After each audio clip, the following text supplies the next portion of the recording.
"How far did this get you?" Sam asked him. "About the size of a decent basement, which should hold everyone. Stocked. With the basics. Air vents hidden beneath the buildings." He pointed to the raised foundation of the dorm and schoolroom, grills visible under each, but looking like they belonged to the main structure. "I'd say with what's down there, they could last a good week to 10 days.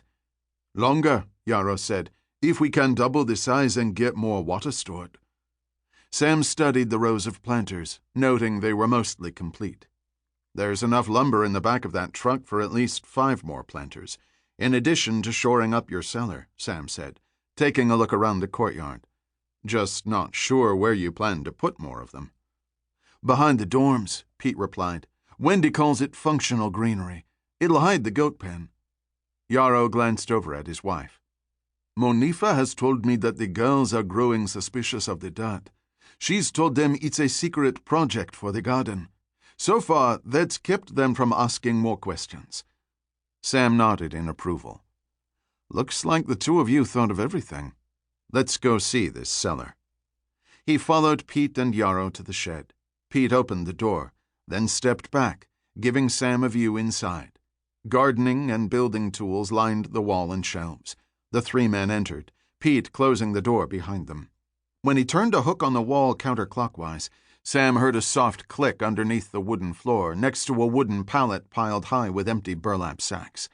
Pete pressed on one of the planks with his foot. Another click sounded, and the trap door raised up slightly.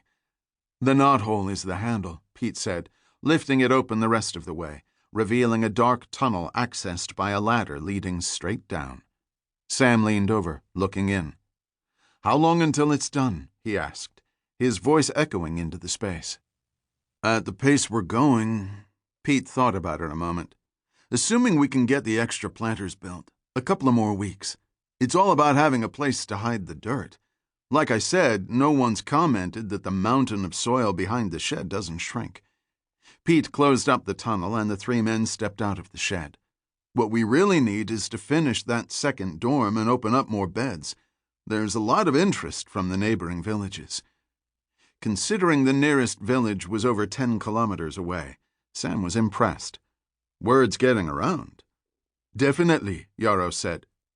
"But," Pete added, "until we hire more staff, get the planters built, and get the roof on the new dorm, we can't take any more girls on.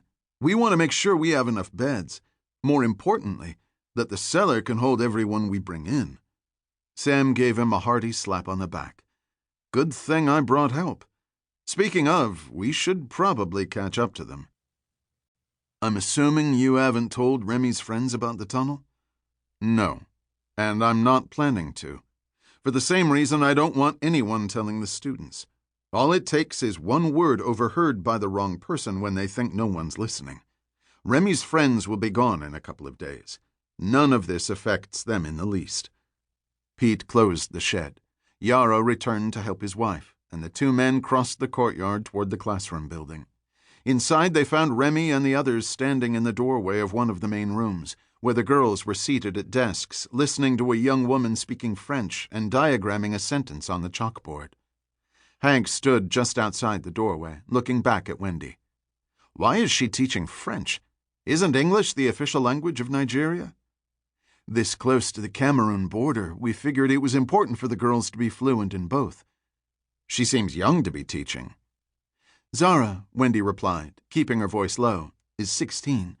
But she's bright in most subjects and extremely gifted in languages, with a knack for retaining almost everything she's ever read. Much like Mrs. Fargo," she added, looking over at Remi. "Under normal circumstances, Zara might have been fast-tracked through the lower levels and already be at the university. Her father's the one who brought her here. You passed his farm on the way up. He said she'd never be allowed that sort of education if she remained where she was." "She'll get there," Remi said. She motioned Sam to her side.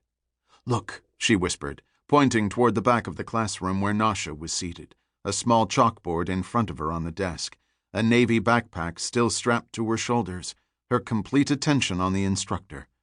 Wendy smiled. "She's had some schooling, but it's clearly been a while.